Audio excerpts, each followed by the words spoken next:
থেকে, বিশেষ করে আমাদের বোনদেরকে টার্গেট করা হয়েছে।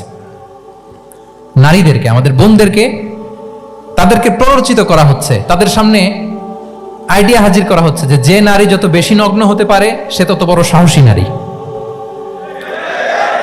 বলেন, আমাদের সমাজে পত্রপত্রিকা আপনারা দেখেন না এটা?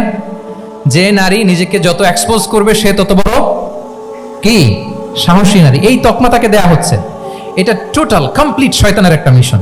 শয়তানের প্রথম মিশন হচ্ছে বনি আদমকে বিবস্ত্র করা। কি করা? আল্লাহ তাআলা আদম আলাইহিস সালাম, হাওয়া আলাইহিস সালামকে বলেছিলেন যে নিষিদ্ধ গাছ যেও না, খেও না। শয়তানের প্ররোচনায় খেয়ে ফেলেছিলেন, সাথে সাথে জান্নাতের পোশাক খুলে পড়েছে। তার মানে শয়তানের প্রথম মিশন হচ্ছে মানুষকে কি করা? নগ্ন করা। মানুষকে কি করা?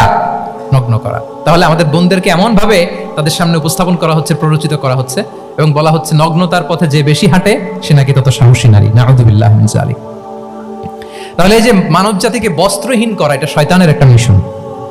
তার বিপরীতে ইসলাম নারীকে সম্মান দিয়েছে, সম্মান করেছে। যে ঘরে প্রথমে কন্যা জন্মায়, খায়রুকুম মান বুখিরা বিল উনসা, সে ঘরটাকে আল্লাহ তাআলা বরকতময় করে দেয়। 2 সন্তান তো 2 জান্নাতের দরজা ওপেন। 2 কন্যা সন্তান, 3 কন্যা সন্তান তো 3টা জান্নাতের দরজা ওপেন। সুবহানাল্লাহ। স্ত্রী হয়ে যখন ঘরে যাবে, যে ব্যক্তি তার স্ত্রীর কাছে সেরা, পরিবারের কাছে সেরা, সে সবার কাছে সেরা, সে আল্লাহর কাছে সেরা। সুবহানাল্লাহ। এবং কোন মা যদি সন্তান জন্ম দিতে যে মারা যায়, কিয়ামতের দিন আল্লাহ তাআলা ওই মাকে শহীদদের কাতারে দাঁড় করাবেন। আর যদি সেফলি সন্তান ভূমিষ্ঠ হয়, আল্লাহ বলে মায়ের পায়ের নিচে ওই সন্তানের বেহেশত। সুবহানাল্লাহ।